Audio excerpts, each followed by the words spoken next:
రాధేశ్యాం పునర్వసు నక్షత్రమందు జన్మించిన స్త్రీ దంభము లేని స్వభావము కలిగినది, అంటే గర్వము ఉండదు.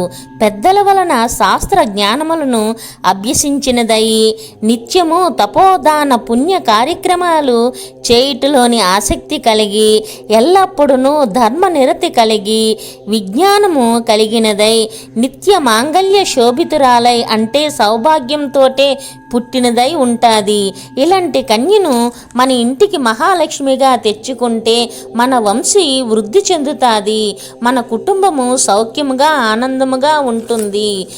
ఏ కుటుంబంలోనైనా స్త్రీ చేతిలోనే ఆ ఇంటి ఉద్ధరింపు ఉంటుంది. కుటుంబంలో ఉన్నవారంతా ప్రశాంత చిత్తముతో ఉండాలంటే స్త్రీ పాత్ర చాలా ఉంటుంది. Like, share and subscribe my channel. ఇలాంటి మరెన్నో వీడియోస్ కోసం మా ఛానల్ని సబ్స్క్రైబ్ చేసుకోండి.